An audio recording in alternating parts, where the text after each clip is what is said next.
It is the oldest desert in the world, and one of the most inhospitable, the Namib. Yet it is neither desolate nor empty, and boasts an astonishing diversity of wildlife. The Namib is an extremely dry place, whilst lying in close proximity to the sea.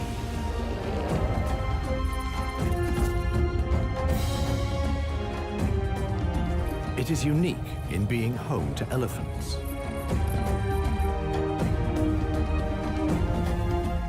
How can the animals survive such extreme conditions?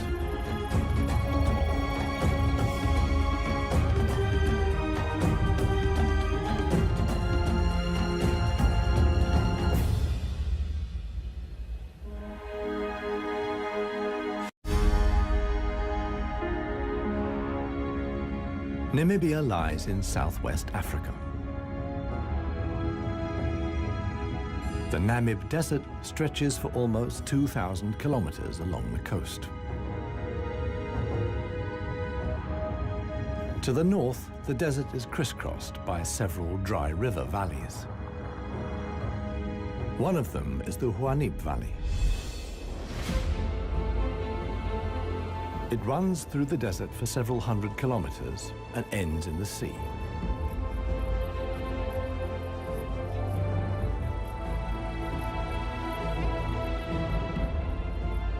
Water flows here once, at most twice a year. Only deep-rooted plants like anna trees can survive here.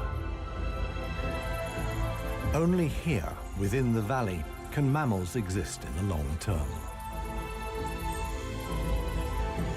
It is the home of the desert elephants.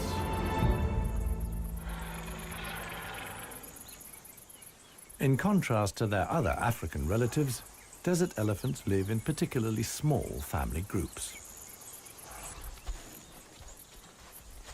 They are so rare and their way of life is so special that they're under the constant supervision of scientists who've also given the elephants names.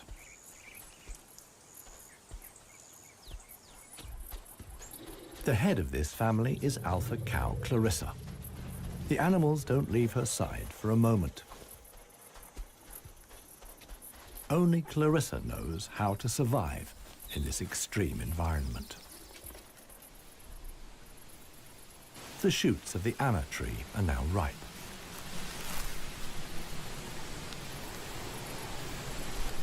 The pods contain protein-rich seeds.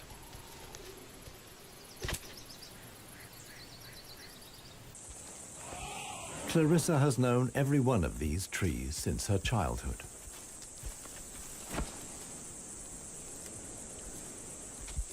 Even the youngest, Maya, tries the shoots. Here, however, experienced trunk tip control is required. It's easier for her to get the protein she needs from her mother's milk. Desert elephants only have half the number of calves as other elephants. The male animals stay with their mother's family until they reach sexual maturity. With mock fights, they prepare for life without the protection of the females. Adult bull elephants are loners or travel in small groups. Jappy is the most skillful of them.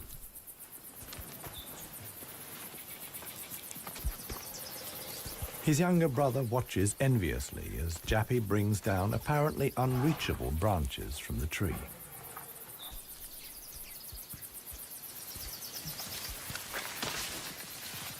In the valley, Jappy is well known for such tricks. He learned them from his father. Friendship among bull elephants has its limits. Jappy is certainly not willing to share his branch with his younger brother.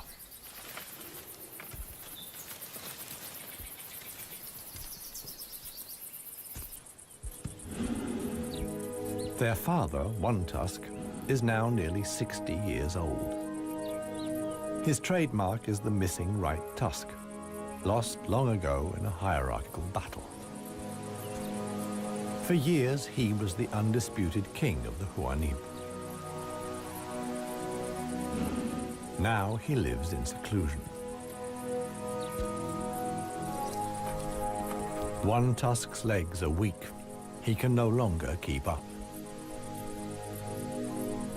The aging bull is already being watched by a male jackal, which lives in the Huanim Valley with its partner. Jackals mostly hunt smaller animals, but they wouldn't turn their noses up at a dead elephant.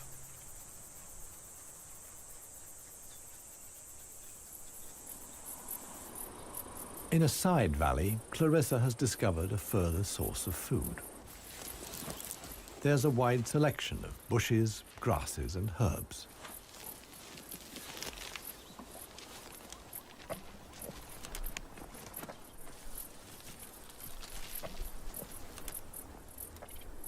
The elephant's climbing skills far surpass those of their savanna-dwelling relatives. This, too, is a form of adaptation to their special habitat.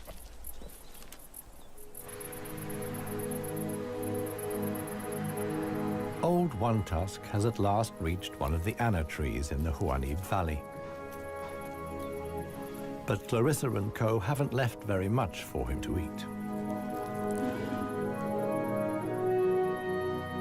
He desperately searches for something edible in the remnants. In vain.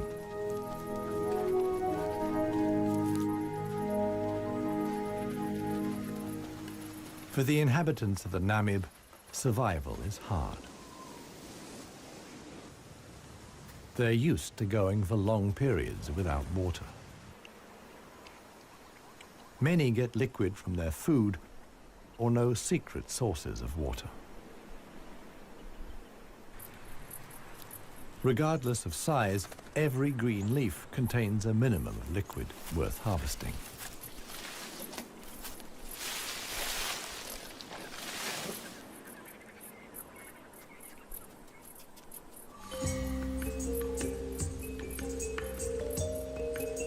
Outside the dry river valleys, there is scarcely any vegetation.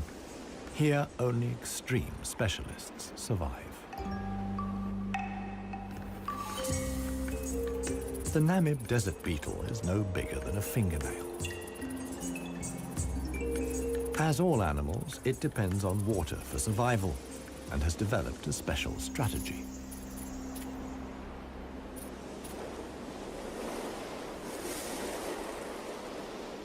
Even the tiniest traces of dampness in the air condense on its carapace. In time, a drop forms, which then flows directly into the beetle's mouth. This way of life limits the distribution of desert beetles to those parts of the desert that see fog. But where does the fog come from? The Namib is one of the few deserts in the world that stretch to the sea. The cold Benguela current from the Antarctic cools the seawater to a temperature of 12 degrees Celsius. When the water reaches land, it evaporates in the warm desert air. Around 200 days a year, the desert is wreathed in mist, which sometimes extends hundreds of kilometers inland into the dry river valleys.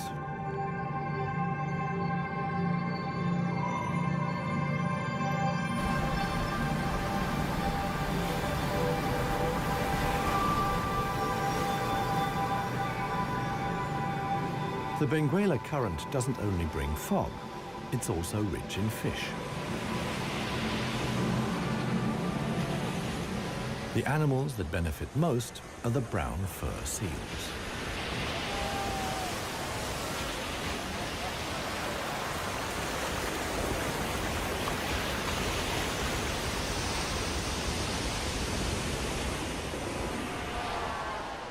Their colonies are often home to 100,000 animals.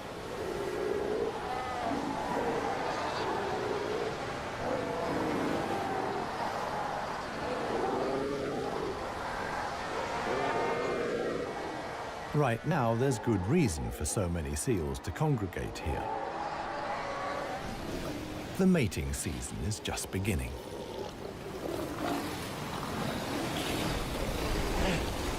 Everywhere, bulls are fighting for the right to mate.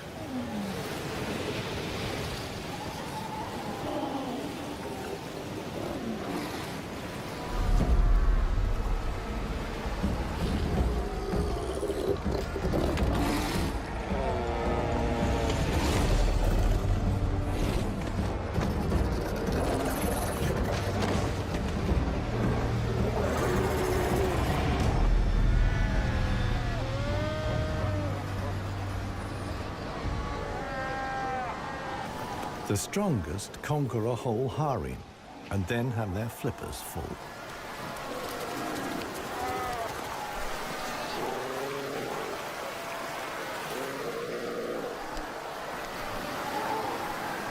After mating, the males disappear into the sea.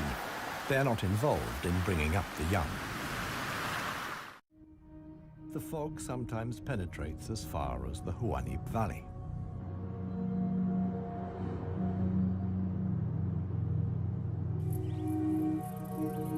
Now, even the biggest animals benefit from the moisture contained in the fog.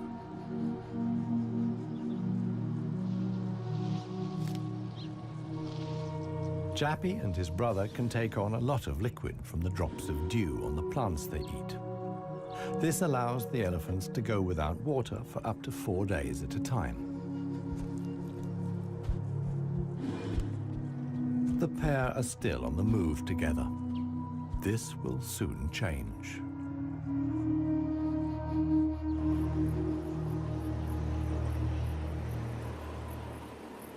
As the fog lifts, the sun illuminates a very special event.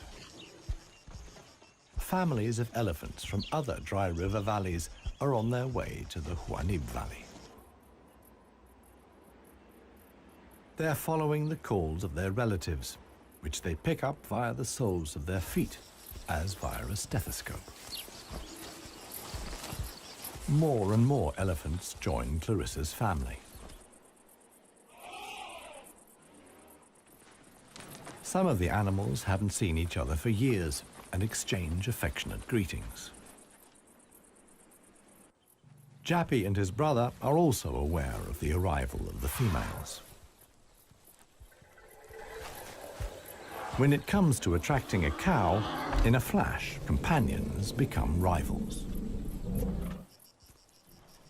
Once upon a time, One Tusk was also aroused by all the excitement. Today, it no longer has any significance for him. He wouldn't be able to deal with confrontations with other bulls.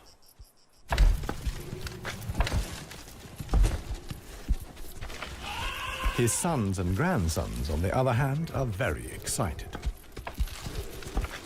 For them, it's important to make the most of the female's willingness to mate and prevent others from taking advantage. In the end, however, Jappy only manages to achieve his goal by means of a trick. He abducts the alpha cow, Clarissa.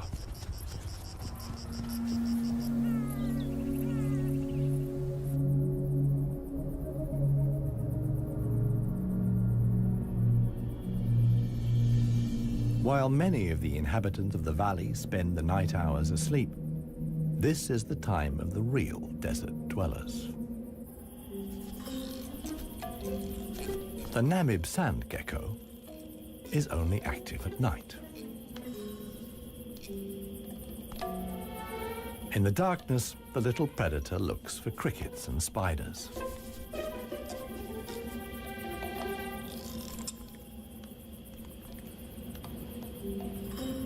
Like a frog's, its toes are webbed. This enables the lizard to seemingly fly across the dunes without sinking into the sand.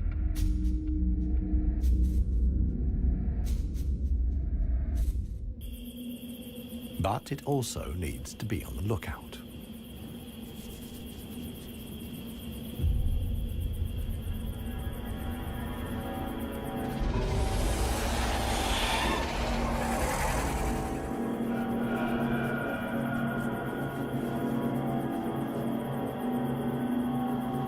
A sidewinding adder. Similar to desert elephants, beetles, and geckos, The snake has a hard life in the Namib.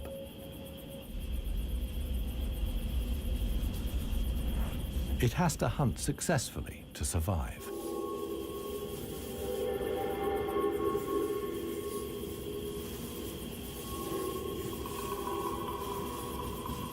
Once it finds a good spot for an ambush, it goes to ground.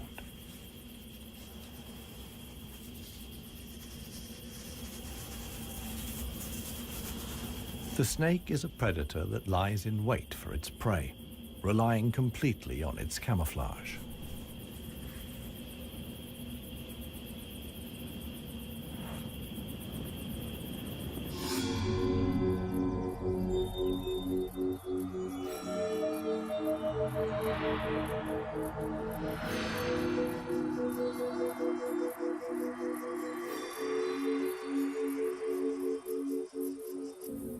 For the sensitive gecko, it's time to go.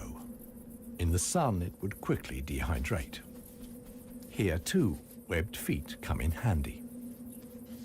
The lizard uses its legs as scoops to quickly dig out astonishing underground passages. It can make tunnels 1 meter long into the ground.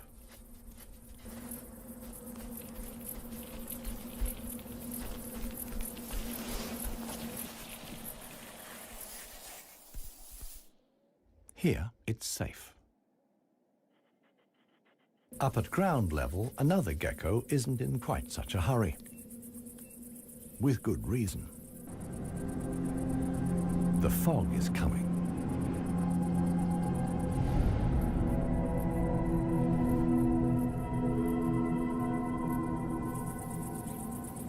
The lizard's large, mirror-like eye surfaces allow the fog to condense here. At last, water.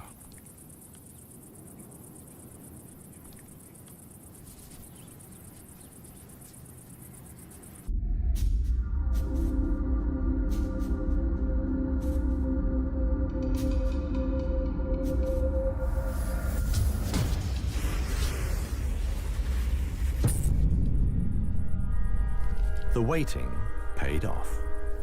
This morning, the sidewinding adder can have breakfast and get some liquid into the bargain.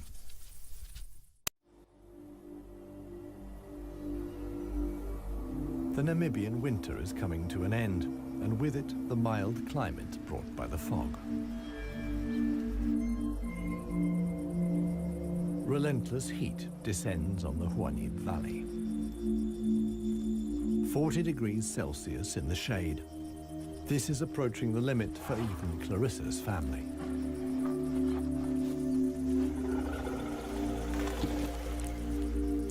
Elephants don't sweat, and so protect themselves against overheating by fanning their ears. But it seems too hot, even for that.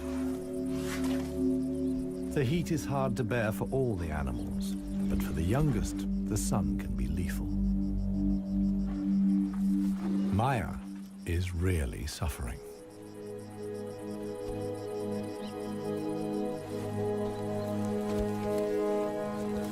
One tusk mobilizes all his efforts for one last attempt at an anna tree. But he no longer has the strength. Exhausted, he withdraws to the shade. During his long life, his legs have carried him more than 400,000 kilometers. As with most bull elephants, the last few steps he will take alone. Despite the heat, Clarissa can't afford to take a break. She urges her family to move on. Desert elephants have to spend up to 20 hours a day eating 200 kilos of plant material.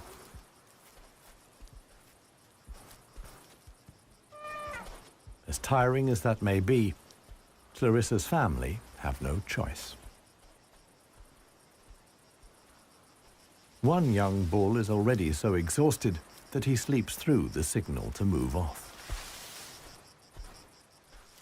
He only wakes up when the other elephants are already out of sight.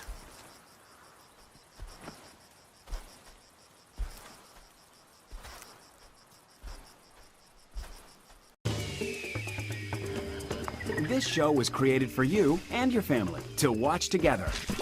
Welcome to Nat Geo Wild. It finally dawns on him that he really is all alone. Clarissa and the rest of the family have noticed his absence. The animals try to locate each other via smell using their trunks, which are extraordinarily sensitive.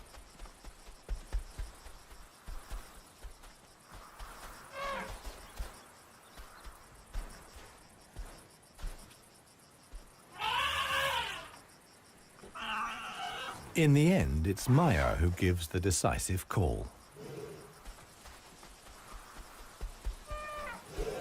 Now the straggler knows which way to go.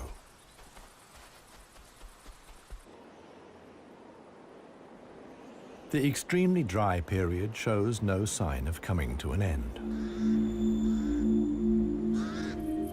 1 week later, the heat and the elephants have combined to decimate the plant life in the Huanim Valley.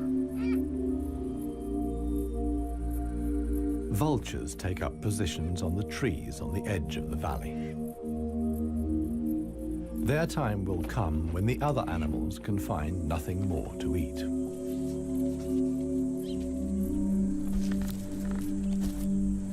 For Clarissa's family, a dead tree now becomes the sole source of food.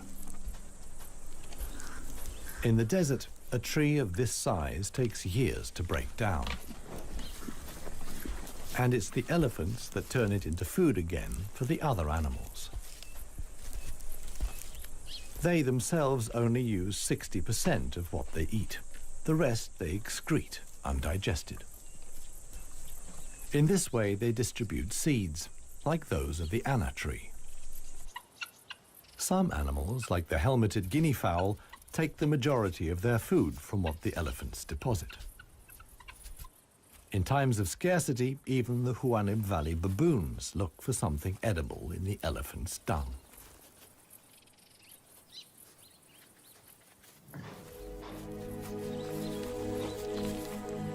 Old One Tusk has one more go at the wood.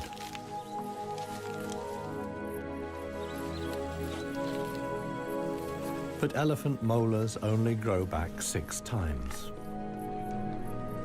One Tusk's teeth are worn out, and his attempt to eat wood the way he used to is doomed to failure. In other parts of Africa, older elephants seek out swamps where they can live for a while longer on softer leaves. Here, there is no such possibility.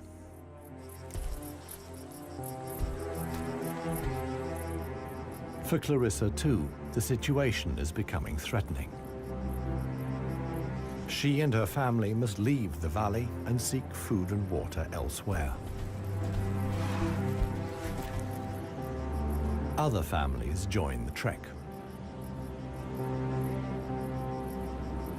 Only Clarissa's knowledge of hidden water sources can save them now.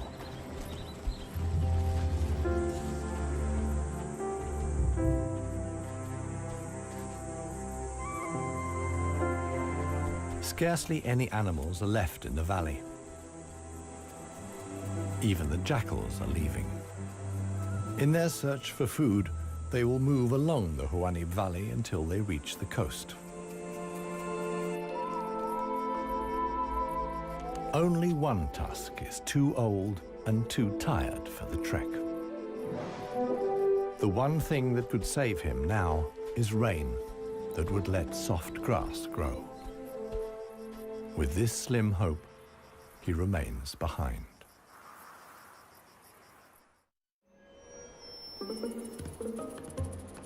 The Namib desert beetle is also looking for something to eat. In contrast to most of the desert dwellers, it is not seeking fresh young shoots. The beetle is on the lookout for plant residues.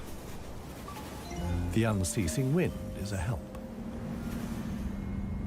It sweeps fragments of plant life together in valleys and hollows between the dunes. Mostly it's just a few bits of leaf. But sometimes it collects and becomes something like a herbal rubbish dump. Although the plants are completely dried out, they still contain important nutrients.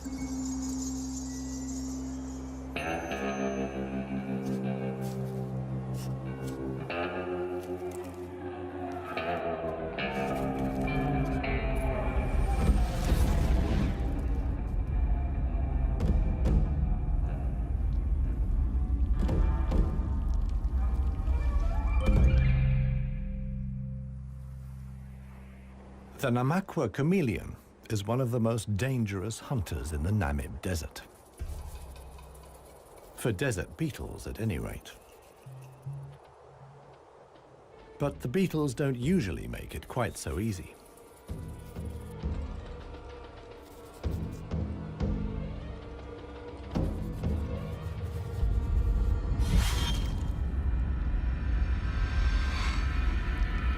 The beetles aren't only full of protein, but also provide essential liquids for the lizard.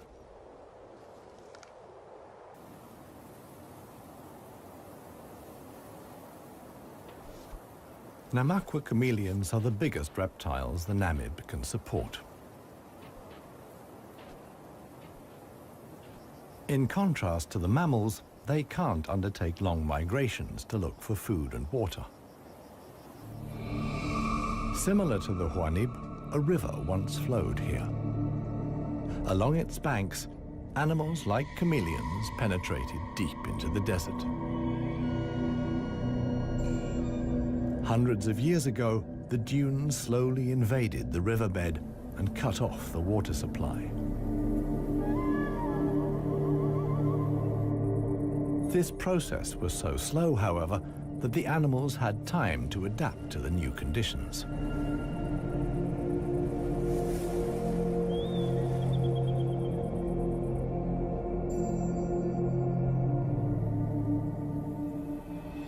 The mammals didn't need such a long period of adaptation.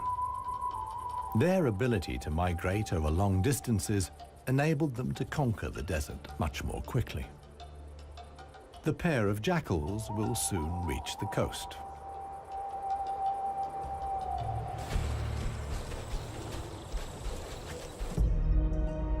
Clarissa, meanwhile, is still searching for water. Little Maya is already exhausted.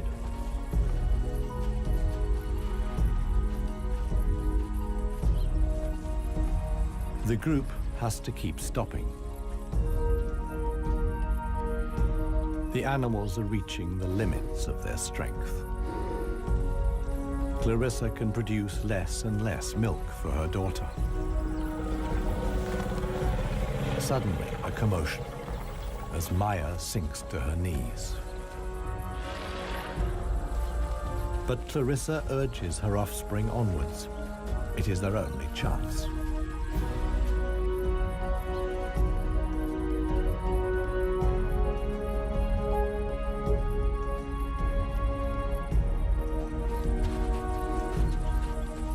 As dusk falls, they finally arrive.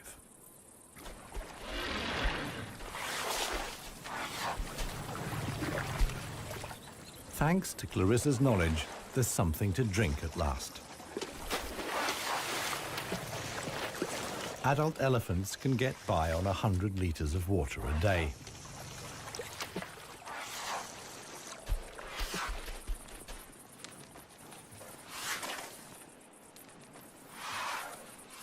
The subsequent dust bath serves to protect the elephant's skin from the relentless sun.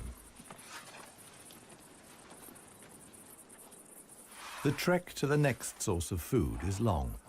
The following morning, Clarissa will move on.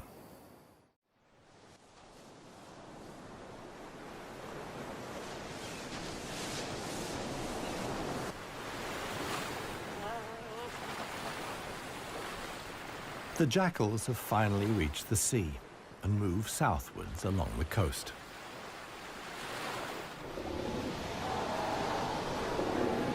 The new generation of brown fur seals is just arriving. Many of the mother animals are heavily pregnant. This young mother hasn't long to go.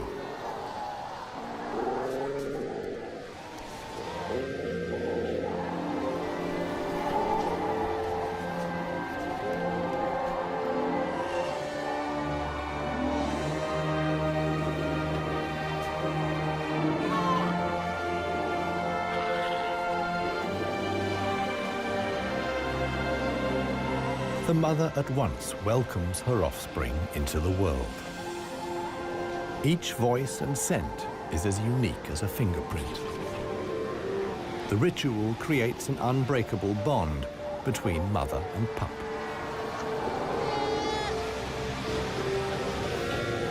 Directly after the birth, the pup has to be suckled.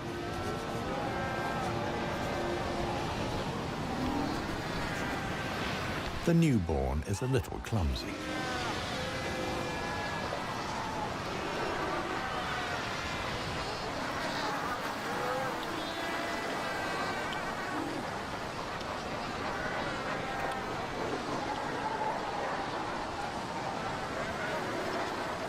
The young mother is not alone. Tens of thousands of other females have also given birth. Space is at a premium in the colony, a risky situation for the babies.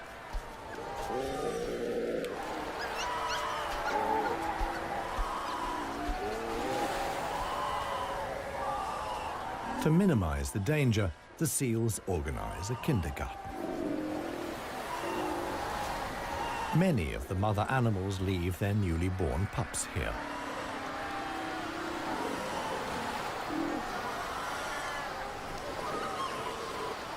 The nursery not only offers the young pups protection, but also makes it easier to find them later.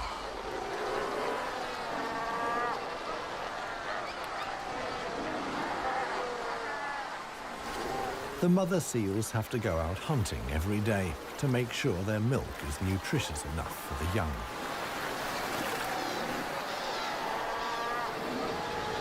But when choosing the location of the kindergarten, they forgot about the tide.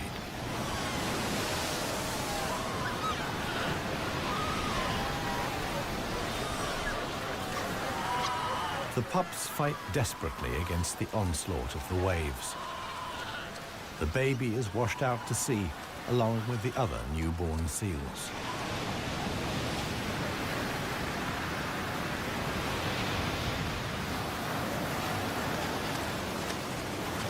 Seal pups can swim, but they don't have the protective layer of fat of adult animals. The pup fights for survival. Another is slowly but surely losing the battle. Within a few minutes, the pups are so exhausted that they can no longer keep their heads above water and drown.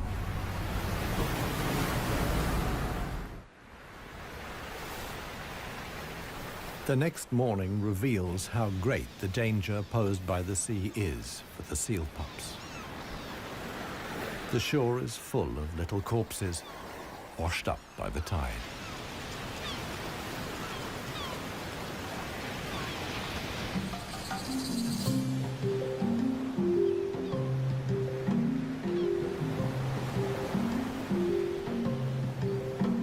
The jackals from the Huanib. The pair have traveled hundreds of kilometers from the arid valley.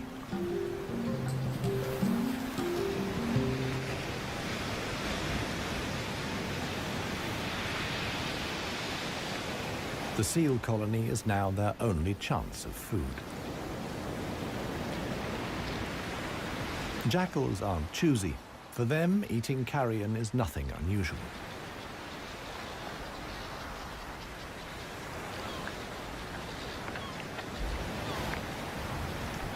They'll be spending the coming weeks at the seal colony. Only when the pups are old enough to swim enduringly, and thus the supply of food runs out, will the jackals return to the Huanib Valley.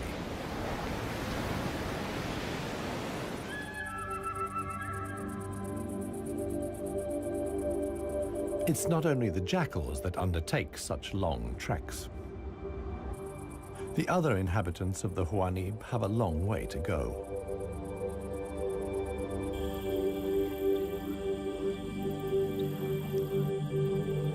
An oasis hidden deep in the desert. Ausis.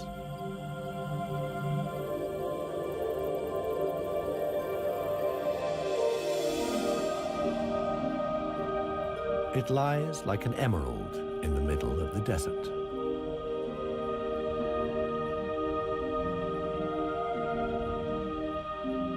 A thin band of loose vegetation lines the watering hole.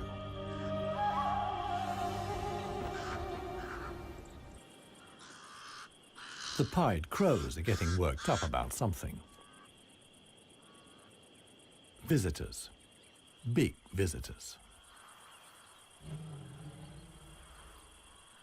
The legendary desert lions.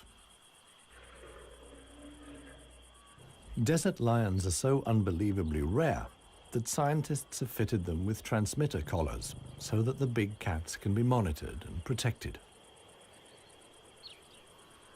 2 females have taken up positions in the undergrowth with their young. The experienced predators know that it's just a matter of watching and waiting. And indeed, many animals are making their way here. The oryx's numbers have thinned noticeably. Some are lagging far behind the main column.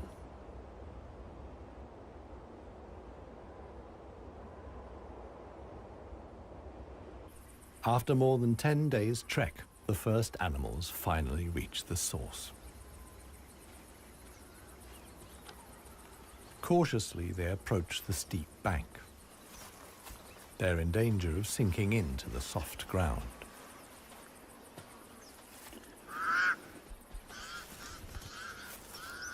The pied crows sound the alarm again. The lioness's patience has been rewarded. They've caught one of the stragglers. One lioness keeps the oryx in check on the ground. The hunting lioness is completely exhausted. Fighting the antelope has taken the last of her strength.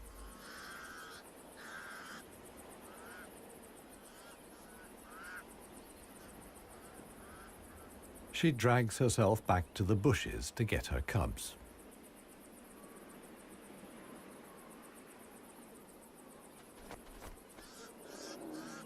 The other lioness keeps the pesky crows at bay.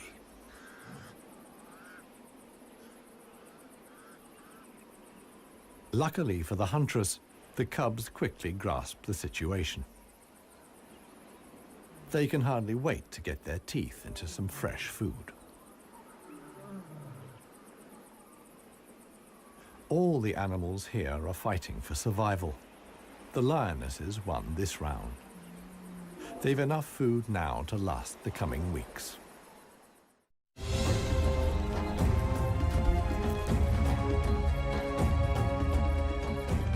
Clarissa and her family have finally reached the neighboring Dry River Valley.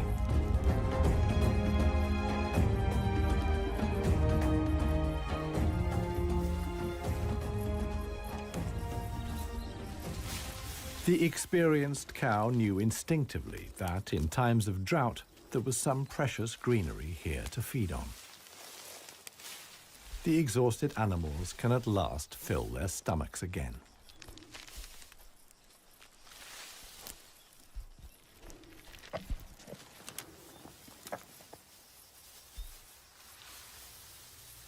And this is how a happy, full-up baby elephant looks. Maya in paradise.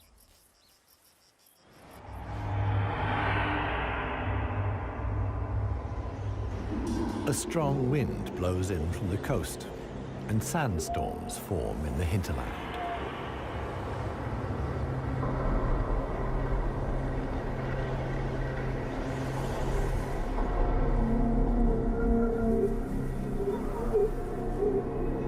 They reach the river valley where Clarissa and family have found food and shelter. Sandstorms like these are the harbingers of heavy rain. Experienced elephant cows like Clarissa know what that means.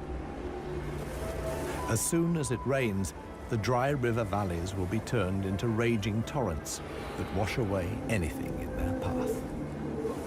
Imminent danger for the family of elephants. Time to move on again. Now the safest place to be is outside the valleys. How right Clarissa was can be seen the following day. Water in the dry river valley. Only every 10 years or so is the rain strong enough for the flood wave to reach the sea.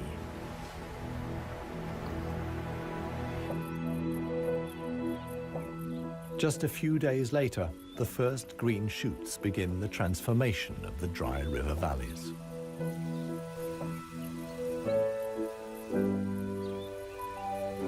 The Huanib Valley, too, is bursting with new life as the first exiles return.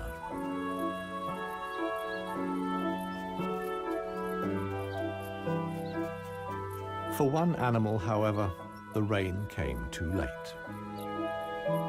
Old One Tusk succumbed to hunger before the first drops fell.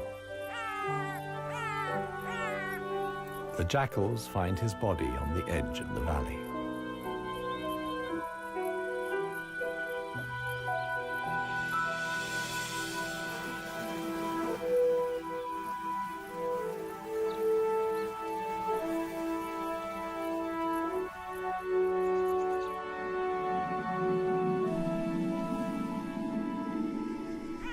The jackals don't approach the body until evening. And thus, the circle of life is complete. The next morning, long unheard calls echo through the valley.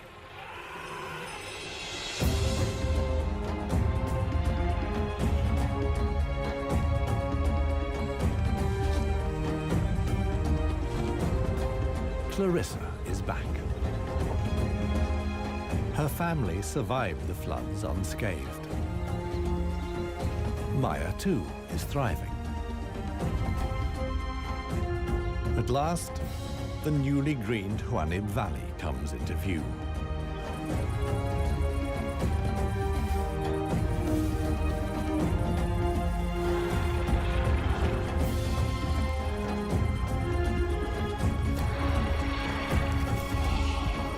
Clarissa's family is home again.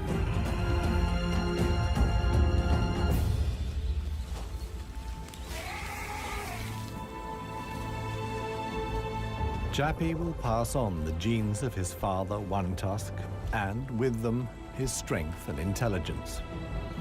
Clarissa is pregnant with his baby. The alpha cow will induct each new generation into the secrets of the desert elephants. This is essential for their survival. The Huanib River Valley is probably the last real wilderness in Namibia, one in which only the cleverest, most intelligent of the animal world can survive. A life of extremes in the home of the desert elephants.